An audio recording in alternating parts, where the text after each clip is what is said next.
Bago bumiyahe sa Amerika, Pangulong Noynoy Aquino humarap para iutos ang pagsasapubliko ng IIRC report kaugnay sa hostage tragedy. 9 na personalidad at 3 broadcast network na inirekomendang kasuhan, pinangalanan. Pero detalye ng IIRC report hindi pa rin hinihimay sa publiko. Kabuuan, makikita raw sa website ng gobyerno. Bagong pahayag ng Pangulo, mga mambabatas na dismaya sa biniting pagsasapubliko ng IIRC report. Pagbabawal ng homework sa mga public school tuwing Biyernes, pinatikos. Sangay ng LBC sa Pasay at Mandaluyong, magkasunod na hinold up sa loob lang ng 3 oras. Babaeng empleyado, pinaghubad at ikinulong daw sa loob para di makapagsumbong. 2 suspect, arestado. San Marcelino, Zambales Mayor Jose Rodriguez na inakusahan ng panggagahasa umano ng isang menor de edad. Pinadalhan na ng subpoena. Mayor Rodriguez, di pa rin humaharap sa media. Pero mga konsehal niya, to the rescue. Congressman Manny Pacquiao nagsimula ng mag-ensayo kasama si Coach Freddie Roach. Pagkatapos ng training, diretso sa sesyon ng kamera. At sa gitna ng umano'y pagpapakasal ni Robin Padilla kay Mariel Rodriguez, bunsong anak ni Binoy na si Ali, biyaheng Australia para makapiling ang inang si Lisel Sicangco.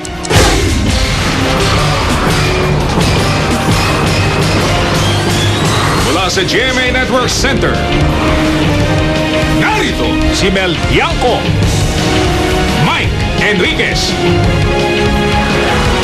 Ito ang 24 Oras.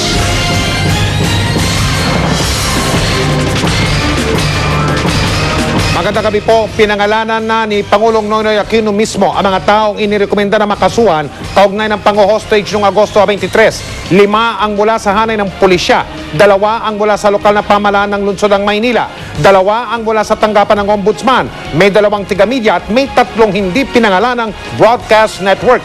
Hindi ligtas sa mga inirekomenda o inirekomendang managot ang malapit na kaibigan ng Pangulo na si Undersecretary Rico Puno ng DILG.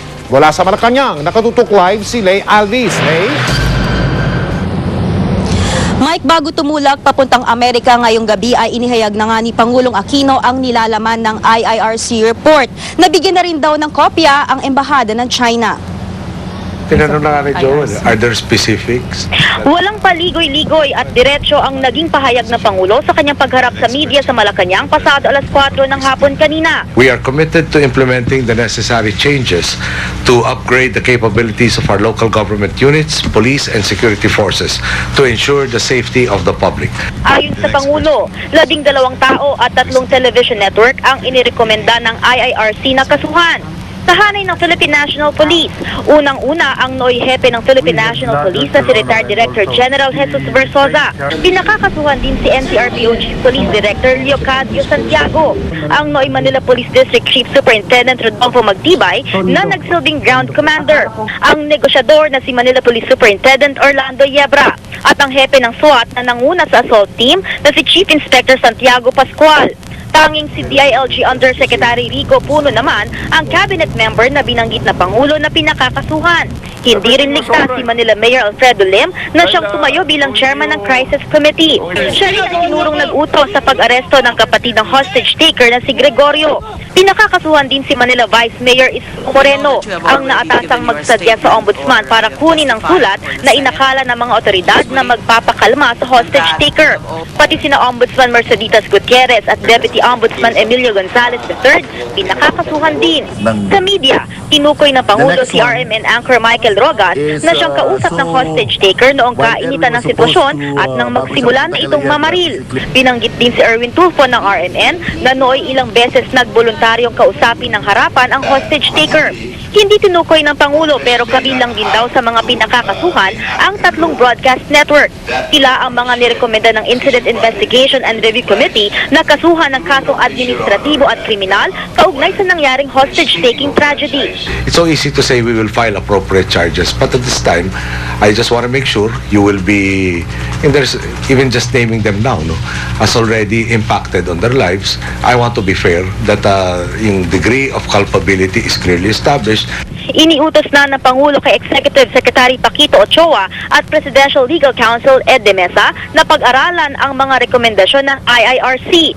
Sa huli, nasa Pangulo pa rin ang pasya kung susundin ang lahat ng rekomendasyon ng komite sa mga kakasuhan at ang uri ng kasong isasampa sa mga nabanggit. Possible that I may subscribe to the entirety. I may add to the recommendations. I may diminish some of the actions.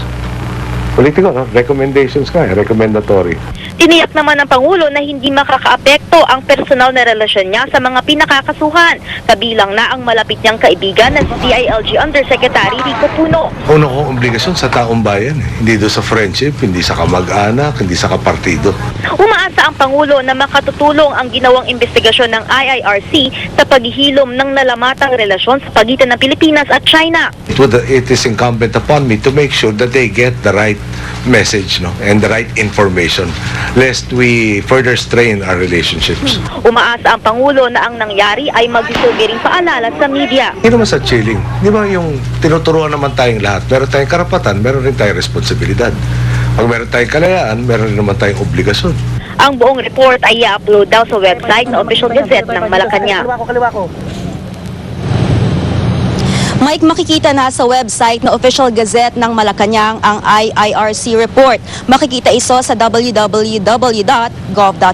Mike? Lay, dun sa mga pahayag kanina ni Pangulong Aquino nung inanunsyo niya yung resulta ng investigasyon o yung mga kakasuhan, pati na sa website ng gobyerno, wala pa rin nakalagay na petsa kung kailan sila magsasagawa ng mga isa-isa na mga aksyon bilang tugon doon sa rekomendasyon. Lay? Tama yan, Mike, ay iniutos nga ng Pangulo kay Executive Secretary Paquito Ochoa at sa kanyang legal team na pag-aralan ang rekomendasyon ng IIRC. Sa huli, ang Pangulo pa rin ang magpapasya kung sino-sino ang kakasuhan at kung ano-anong kaso ang isasampa laban sa kanila. Lay, doon sa mismong kopya ng mismong report, page 77, kung hindi ako nakakamali hanggang page 83, yung mga sinabing pangalan, nandun, yung tatlong broadcast network lang ang hindi pinangalanan Pati yung mga broadcaster, yung mga opisyal ng police, etc. etc. Alam na ba natin dyan mula sa Malacanang kung ano itong tatlong broadcast network na ito, Lay? Mike, tinanong natin sa Pangulo kung ano-ano itong tatlong broadcast network na kanyang nabanggit.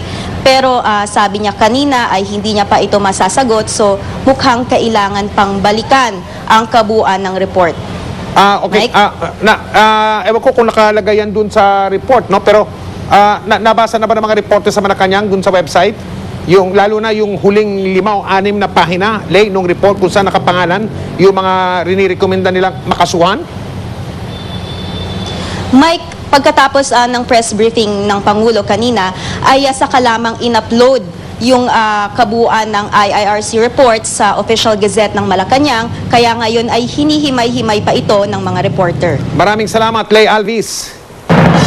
Sa kanyang pahayag na kanyang ipinalabas sa pamagitan ng Public Attorney's Office o PAO, nagpahayag ng pasasalamat ang kapatid ng hostage. Yung kapatid po na si Senior Police Officer 2 Gregorio Mendoza. Ayon sa hepe ng PAO na si Atty. Persida Acosta, sinabi ni SPO2 Mendoza na kahit papano raw lumabas ang katotohanan na sila ay biktima rin at wala naman daw silang balak talaga nagguluhin ang negosasyon sa nangyaring pango-hostage. Sinasabi niyang pagdampot na napapanood nyo yan ng mga pulis kay Mendoza noong Agosto 23 ang naging mitya ng sunod-sunod na pagbaril ng kanyang kapatid sa mga biktima, si dating Senior Inspector Rolando Mendoza. Umaasa raw si SPO2 Mendoza na mabibigyan ng katarungan ang lahat ng mga dadawit sa trahedya. Si Gregorio ay ipinaaresto nung kasagsagan ng pango-hostage noong Agosto 23 sa hinalang kasabwat siya ng kanyang kapatid sa pango-hostage. Hawak na rin po ng Embahada ng Bansang China ang kopya ng ulat ng IIRC, ang Incident Investigation and Review Committee, tungkol sa naganap na pango-hostage. Ibinigay yon ni Acting Foreign Affairs Secretary Esteban Coneos Jr. sa Embahador ng China, si Liu Jianchao. May kalakip na mga tinatawag na transcript ng pagdinig ng committee, mga testimonya ng mga ipinatawag na iba't ibang mga tao at mga forensic report. Ayon sa DFA, muling ipinabot ni Cuneo sa embahador ng China ang pakikirami ng ating bansa sa nangyaring trahedya. Nagpasalamat din siya sa tulong na ibinigay ng gobyerno ng Hong Kong sa pagkuha ng testimonya sa mga nakaligtas sa trahedya at sa pagsasagawa ng tinatawag na ballistic examination. Ipinarating naman ng embahador ang pasasalamat ng bansang China sa tulong na ibinigay ng gobyerno ng Pilipinas sa mga kinatawa ng kanilang bansa na nagpunta rito para sa tinatawag na parallel investigation. Samantala, ayon naman po sa tagapagsalita ng Radio Mindanao Network o RMN, hinihintay pa nilang detalye ng report ng IIRC kung saan nakitaan daw ng paglabag ang kanilang mga mamamayan sa radyo na sina Michael Rogas at Erwin Tulfo, pati na ang kanilang coverage ng pang-hostage. Agad daw silang tutugon oras na malaman nila kung ano ang kasong inirekomenda sa report ng IIRC. Ikinagulat naman ni Manila Vice Mayor Isko Moreno na kabilang siya sa mga inirekomenda ng IIRC sa mga dapat kasuhan kaugnay ng pang-hostage na naganap noong isang buwan sa Maynila. Pinilit din po ng GMA News na kunin ang reaksyon ng iba pang mga inirekomenda na kasuhan. Nakatutok si Rafi Tima, live mula sa City Hall ng Maynila. Rafi?